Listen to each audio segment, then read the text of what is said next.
Welcome back to our channel. तो आज मैं chapter 2 the sound of music का पार्ट 2 समरी करने वाली हूँ, जो कि नेम है द शहनाई ऑफ बिस्मिल्लाह खान। तो चलिए बिना टाइम वेस्ट किए हम स्टार्ट करते हैं और आगे बढ़ते हैं। This lesson through light on the origin of shehnai and the life of shehnai maestro Bismillah Khan. तो यहाँ पर हम शहनाई इस चैप्टर में क्या पढ़ने वाले हैं कि शहनाई का ओरिजिन कैसे हुआ, और साथ के साथ इसके मेस्ट्रो यानी कि बिस्मिल्लाह खान के लाइफ के बारे में भी पढ़ेंगे।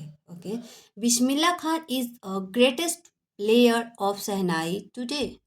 आज हम बिस्मिल्लाह खान को एक ग्रेटेस्ट शहनाई के ग्रेटेस्ट प्लेयर के तौर पे जानते हैं। He has received Bharat Ratna the highest civilian award, और जिन्होंने कि इंडिया का हाईएस्ट सिविलियन अवार्ड जो कि भारत रत्न है, उसको भी उन्होंने पाया हुआ है, अचीव किया हुआ, रिसीव किया हुआ है, आप कह सकते हैं। We learn how shehnai originated and how it was given a name. और यहाँ पर हम जानेंगे कि कैसे शहनाई का ओरिजिन हुआ और इसका नेम कैसे दिया गया। ओके, जो कि हमने चैप्टर में पढ़ा भी है लाइन बाय लाइन, तो हम एक बार उसको फिर से रिवाइज कर लेते हैं इस समरी के through. We also learn Bismillah Khan childhood, his dedication to music and his love for India in general and for Banaras in particular। और साथ के साथ हम बिस्मिल्लाह खान के चाइल्डहुड के बारे में पढ़ेंगे, बचपने के बारे में पढ़ेंगे, साथ के साथ उनके म्यूज़िक के लिए जो डेडिकेशन था और उनका लव जो इंडिया और बनारस के लिए है उसके बारे में भी हम पढ़ने वाले हैं। तो डेफिनेटली हमारे लिए चैप्टर बहुत ही ज़्यादा हेल्पफुल होने वाला है और हम एंजॉय भी करने वाले हैं, और ये भी पता चलेगा कि आखिरकार जो कि ग्रेटेस्ट प्लेयर हैं म्यूजिशियन के, ये आप कह सकते हैं कि शहनाई के, जो कि भारत रत्न जैसे हाईएस्ट सिविलियन अवार्ड को अचीव किया है, रिसीव किया है। और उनका बचपना कैसा था फाइनली हमें यहाँ पढ़ने मिलेगा। तो इसके पहले मैं आपको एक रिमाइंडर दे दूँ कि अगर आपको ये वीडियो पसंद आए और हेल्पफुल रहे, सो प्लीज़ चैनल को सब्सक्राइब, वीडियो को लाइक एंड शेयर करना बिल्कुल भी ना भूलिएगा। ओके, सो चलिए आगे बढ़ते हैं। A musical instrument called pungi was banned by Emperor Aurangzeb for its shrill, unpleasant sound। यहाँ पे राउंड लिखा है बट मैं इसको साउंड कर देती हूँ। ओके, सो क्या है कि एक म्यूजिकल इंस्ट्रूमेंट होता है जिनका नेम होता है पुंगी, राइट। उसको क्या होता है कि एम्पेरर औरंगजेब के द्वारा बैन कर दिया जाता है, बंद करवा दिया जाता है, क्योंकि इसकी जो साउंड थी ना बहुत ही ज़्यादा अनप्लेजेंट साउंड थी, जिसकी वजह से it was perfected by barber who belonged to a family of professional musician।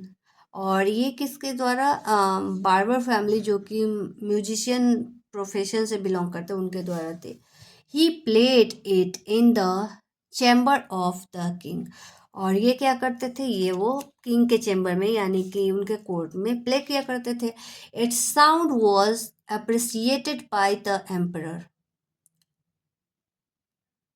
और फिर क्या हुआ कि इसके साउंड को एम्परर के द्वारा अप्रिसिएट किया जाने लगा। Since it was played in शाह's chamber and perfected by a nai, it was named shehnai.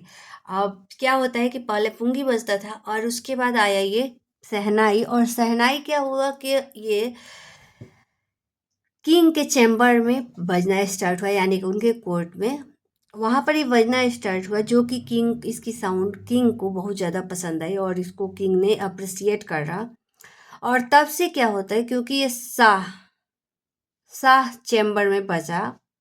Okay, Shah chamber में बजा, और ये किसके द्वारा बजाया गया, एक नाई के द्वारा, जो कि इनका प्रोफेशन होता था म्यूजिशियन और बिलोंग करते थे नाई फैमिली से। इसके वजह से शाह और नाई को मिक्स करके क्या इसका नेम बन गया शहनाई। ओके, सो इस वजह से शहनाई का नेम पड़ा कैसे? शाह के चेंबर में बजता था और बजाने वाला कौन होता था? नाई, जो कि एक कास्ट है नाई, और इनके नाम पर इन दोनों को मिक्स करके शाह नाई, शह नाई के नाम पर ये जो म्यूजिकल इंस्ट्रूमेंट है इसका नेम पड़ा शहनाई. Okay. In the beginning, it was played in the temples before a image of gods and goddesses. It was played on every auspicious domestic occasion too. Gradually, it became popular. अब क्या होता है, starting में ये बस मंदिरों में बजता था, भगवान की मूर्तियों के आगे, देवी देवताओं की मूर्तियों के आगे, और साथ के साथ कुछ घरेलू जो कि ऑस्पिशियस ओकेजन होते हैं बहुत ही खास, जैसे कि शादी वगैरह, वहाँ पर बजता था. लेकिन क्या है, धीरे धीरे ये बहुत ज़्यादा पॉपुलर हो गया. Ustad Bismillah Khan belong to the Banaras gharana. अब ये जो बिस्मिल्लाह खान, उस्ताद बिस्मिल्लाह खान है, ये बनारस घराना से बिलोंग करते थे. He was born in 1916 at Dumraon in Bihar. लेकिन इनका बर्थ कहाँ पर हुआ था? 1916 में डुमराव एक जगह है बिहार में, वहाँ पर इनका बर्थ हुआ था. As a 5 years old boy he played gilli danda near upon. अब क्या होता है ना कि जो गांव में बच्चे होते हैं, अभी तो बहुत कम हो गया है, बट पहले के बच्चे जो थे वो गिल्ली डंडा खेलते थे. उनका एक गेम होता था, तो ये भी एक पॉन्ड के आगे गिल्ली डंडा खेल रहे थे. He use to visit Bihari ji temple and sing Bhojpuri chaita there.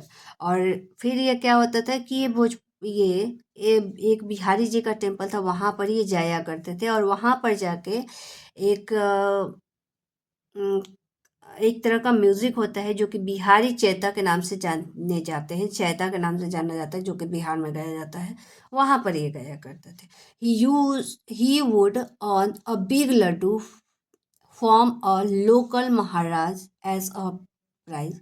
और वहाँ से उनको प्राइज के, वहाँ के जो लोकल महाराज होते थे उनसे इनको क्या होता था, प्राइज के रूप में एक बड़ा सा लड्डू मिलता था. At the age of 6 he move to Banaras. और फिर क्या होता है कि ये जब 6 साल के थे, 6 ईयर के थे, तब ये बनारस मूव कर जाते हैं. His uncle Ali Bakhsh introduce him to the nuances of nuances of playing shehnai. और वहाँ पर इनके अंकल अली बख्श इनको नॉन्स ऑफ शहनाई के को इंट्रोड्यूस करवाते हैं. He was deeply devoted to music. और ये क्या थे, म्यूजिक को लेकर डीपली डिवोटेड थे. He use to spend most of his time practising on the bank of the river Ganga.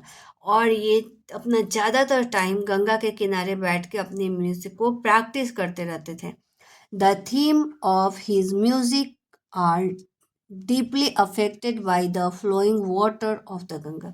और इनका जो थीम है म्यूजिक का, वो जो गंगा की फ्लो होती हैं, जब बहती है, पानी बहता है, तो उसका जो फ्लो होता है उससे deeply affected. He got the best performer award at the all India music conference in Allahabad in 1930. और उसके बाद इनको 1930 में ऑल इंडिया म्यूजिक कॉन्फ्रेंस जो कि इलाहाबाद में हुआ, तो वहाँ पर इनको बेस्ट परफॉर्मर का अवार्ड मिलता है. In 1973 he bagged 3 medals at the music conference in Calcutta. साथ के साथ 1973 में ये क्या होते हैं, कलकत्ता के म्यूजिकल कॉन्फ्रेंस होता है, वहाँ पर इनको 3 मेडल मिलते हैं. ठीक है, कलकत्ता था, अभी कोलकाता हो गया है. He was invited by Pandit Nehru to play the Sahnai from the ramparts of Delhi Red Fort in 1947. Yes. So यहाँ पर उसके बाद इनको पंडित जवाहरलाल नेहरू के द्वारा इनवाइट किया जाता है वहाँ पर रेड फोर्ट, दिल्ली में रेड फोर्ट के रैम्पर्ट पर परफॉर्म करने के लिए. He won many international award as well. और यही नहीं कि उन्होंने बस अपने कंट्री में अवार्ड पाए, नेशनल और इंटरनेशनल, नेशनल तो उनको मिला ही था, साथ के साथ इनको बहुत सारे इंटरनेशनल अवार्ड भी मिले हुए हैं इस शहनाई में। Bismillah Khan is a very fond of Banaras and Dumraon, और बिस्मिल्लाह खान अपने बनारस और इनका जो गांव है डुमराव जो कि बिहार में है, वहाँ से इनको बहुत ज़्यादा लगा है।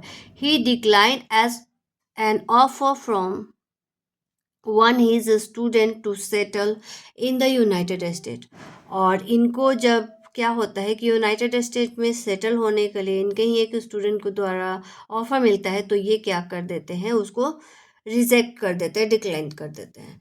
ही venture into the celluloid world too. He gave his music in 2 movies. साथ के साथ ये 2 मूवी में इनकी म्यूजिक भी आती है, but the artificial world of cinema could not attract him. लेकिन इनको सिनेमा का जो आर्टिफिशियल वर्ल्ड होता है, दुनिया दिखा मतलब एक अलग ही बनावटी दुनिया होती है, इनको पसंद नहीं आता, इनको अट्रैक्ट नहीं कर पाती। For him music is God, इनके लिए क्या है, म्यूजिक ही भगवान है। Music is her soul, music इनकी सोल है। His name has become a synonym for the rich cultural heritage of India, और साथ के साथ इनका जो नेम है वो एक सिनोनिम बनता है क्या, rich cultural heritage of India. So यहाँ पर हमारा समरी होता है ख़त्म, और अब हम इसके क्वेश्चन आंसर वाले पार्ट में मिलेंगे।